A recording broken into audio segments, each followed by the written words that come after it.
Hey everybody, it's Scott Steen with winnersandwhiners.com coming to you from the David Frygon studio on the expansive first floor of the Winners and Winers Sports and Entertainment Complex to bring you today's Deep 3.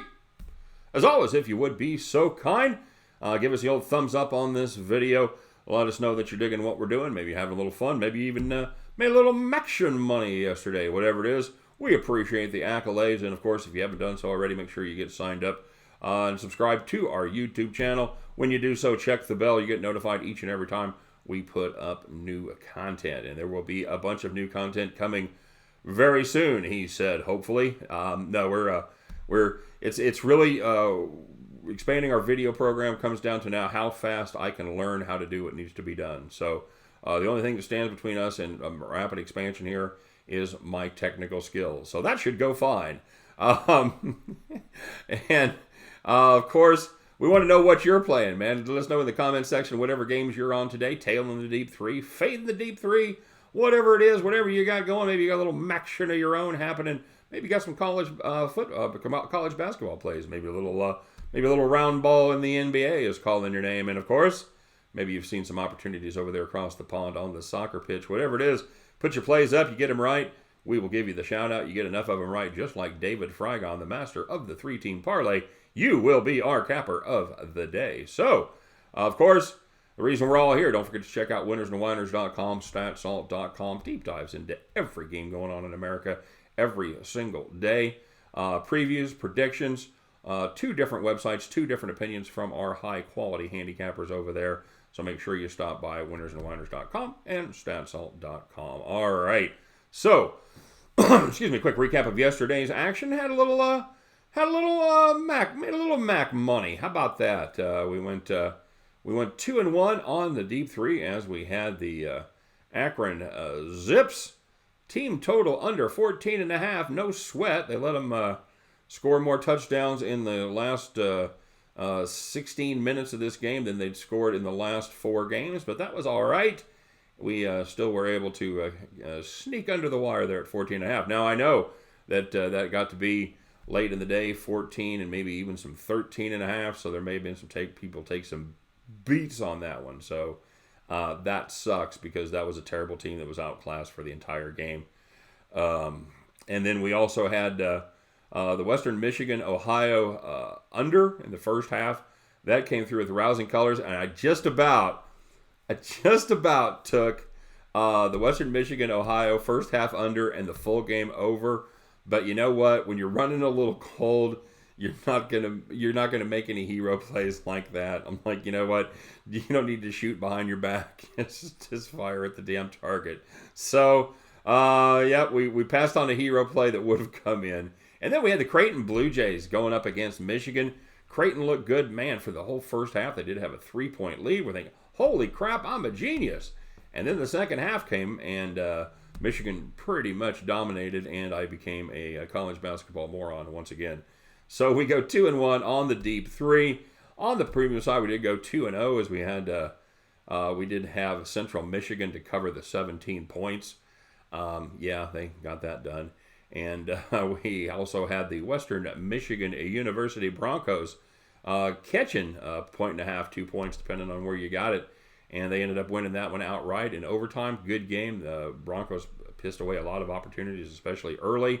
And they did Ohio did what they always do. They got rolling late in the game. Western Michigan was able to keep up and win it in OT. So that's a 4-1 day on our picks, and we'll take that each and every day. So rolling on, we got more MACtion today, baby. How about that? We've got the Bowling Green, whatever they are, the Bowling Green Falcons. Yes, the Bowling Green Falcons against the Miami of Ohio University Redhawks. Bowling Green's catching 17 as of this writing, and I've even seen it as high as 17.5 or 18. So keep an eye out. Shop your lines because you may do a little better than the key number there of 17.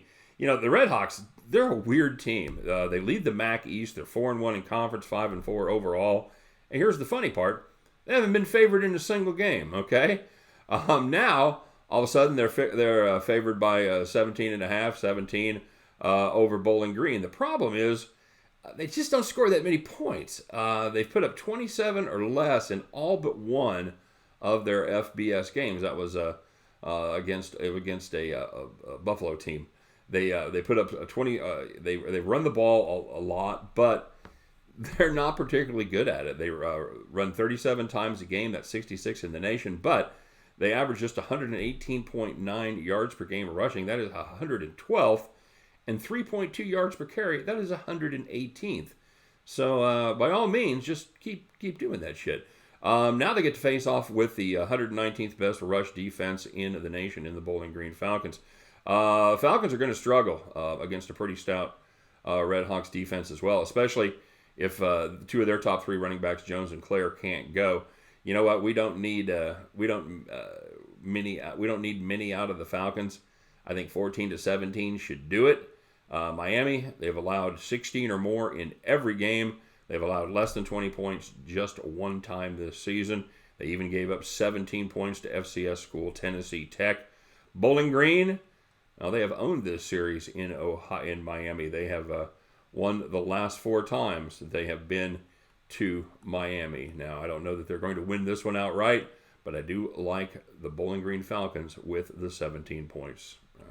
And taking a look at our other MAC game here as the Northern Illinois Huskies travel to Toledo, Ohio to take on the Toledo Rockets. I like the total here of 52.5. I think this game's going over. Toledo defense is absolutely leaking oil coming down the home stretch. They've given up 119 points in their last 3 games. They have been gashed on the ground, and that's just what Northern Illinois wants to do in this one. For Toledo, they may be without Brian Koback, who was injured in the last game, but suddenly Seymour was there, and he ran for 175 yards and 28 carries. Got a nice little speedster, and Ronnie Jones, who put up 63 yards and 5 additional carries as well. The Huskies defense has struggled all year. They've given up 36 points per game in conference if you don't count them shutting out Akron, and really nobody does count the Akron games. There's not enough defense on either side of this game. I do like the over.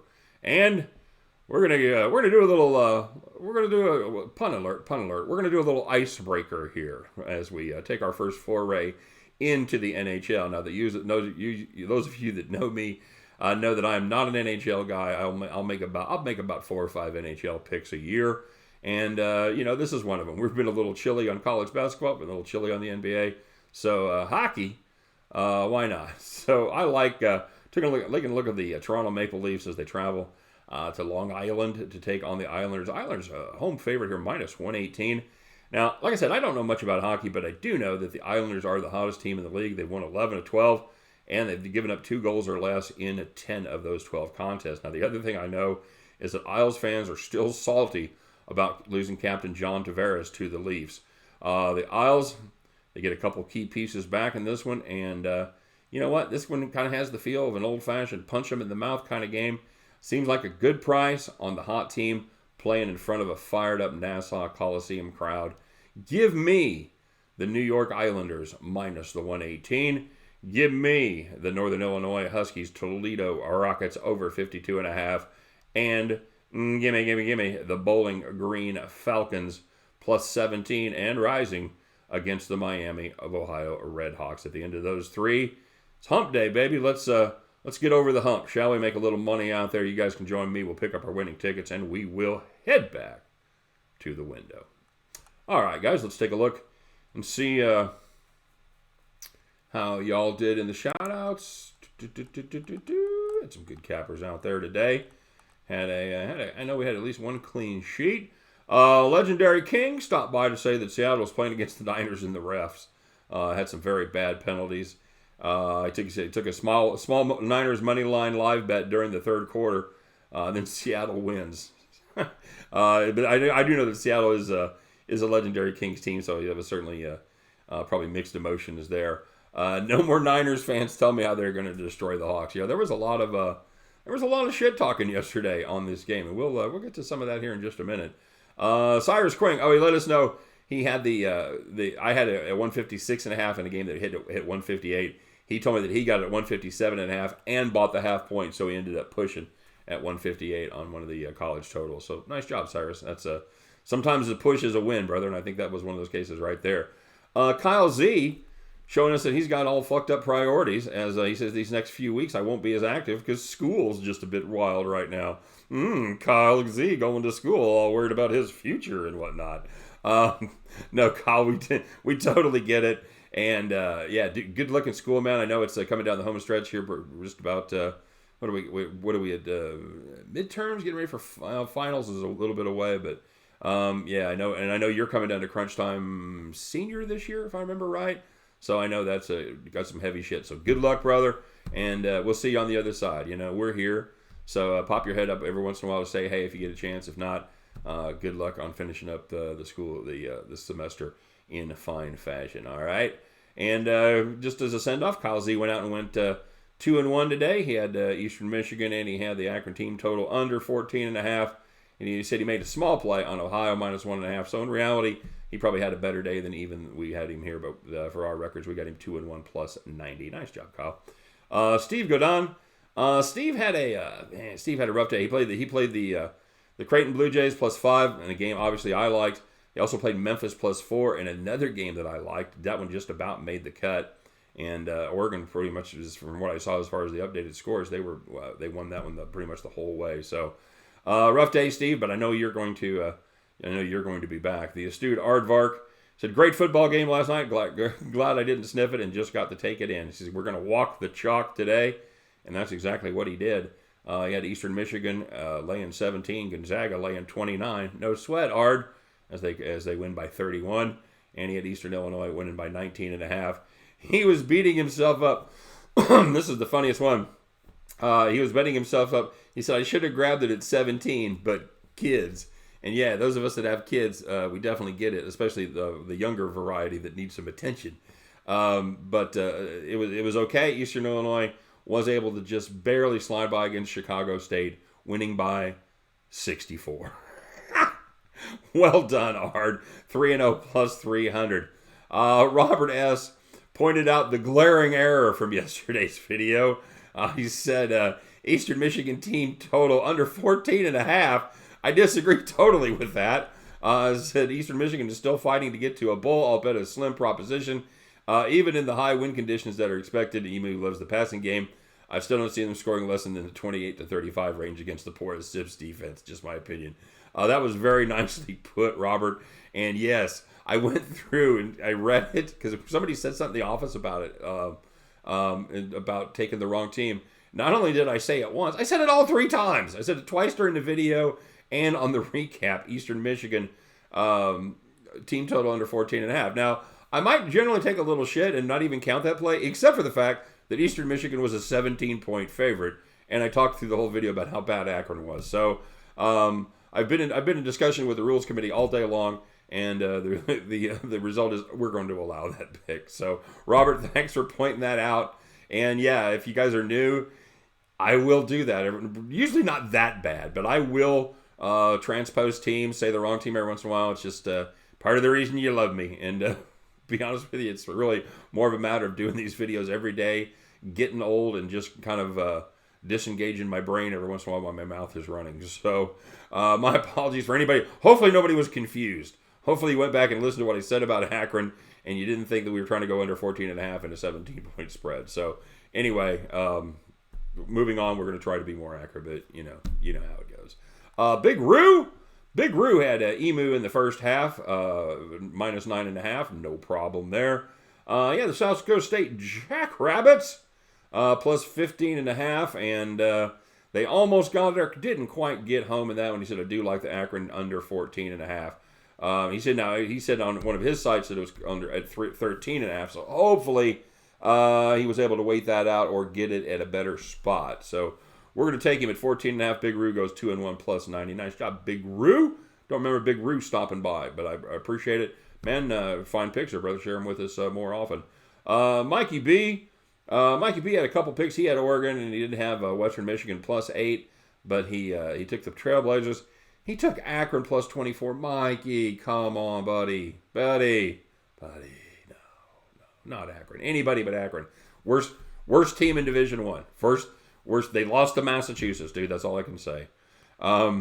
Scout G, rough night for the Scouts. He also he rode us with Creighton. He rode Creighton big, and I liked that play. He had Creighton +5, and he had him on the money line at +180. I thought those were both fine plays. I'm guessing Scout did too about halftime. Thought we were sitting in, as my dad used to say, we were sitting in tall cotton right there, but it didn't work out that way. So Scout, rally time, buddy. It's all right. We're just a Wednesday. Daniel Ruan said, "Let's get it going." He's one of my NBA masters. He goes 2-1. Had the Heat and the Lakers. And Daniel always writes out nice little one-line synopsis. So if you get a chance, check those out as well. He goes 2-1 +90. Benito Quevedo. He said, "Wow, no shout out after my analysis. Total disrespect. Hope you lose all your picks all week." That's karma for you. Well, if karma's a thing, and my karma came back to bite me today, keep sending it my way, Benito. That's all I can say, brother. And I will say this: Astute Aardvark did a nice job of defending kind of what my life looks like as far as all the things I got going on. But I will tell you this: other than being busy and having a limited amount of time, the main reason that I don't do more is because our videos are starting to run like 20, 23 minutes, dude. And I know you guys don't want to watch 23 minutes. I don't want to do 23 minutes. So, yeah, at some point I got to cut it. And it was an analysis that he did in a discussion that he was having back and forth with the confused Oracle about the game. They were each talking some shit. So, yeah, apologies, Benito. He was all over it. And I think I did say that they did have a discussion about it. Anyway, I didn't give you enough props.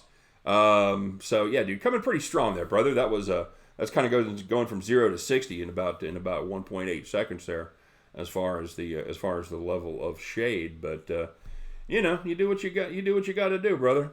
Hammer and Hank, he had Eastern Michigan, and he also had Eastern Illinois. Had the Zags -29 as well, and had the Nuggets in team total and an under parlay. So he goes 2-3 on the day. Excuse me, he goes 3-2 on the day. I'm sorry, my bad. He goes Hammer and Hank got juiced. He played 4 straights and a parlay. He goes 3-1 and missed the parlay. So he goes 3-2 and missed the parlay. So 3-3 overall. That's he got juiced. Actually, I just noticed this. If I'm counting, all right, let me back up here. Okay, nope, he lost. I'm sorry, Hammer and Hank. Sorry, brother. I know you made money yesterday. Better days ahead. Nick Ramparo said the shit gobbling ends today, Scott. He started off, had a nice pick with the Pittsburgh Panthers. Duquesne did not come through. The Dukes did not take care of business. Neither did St. Bonnie.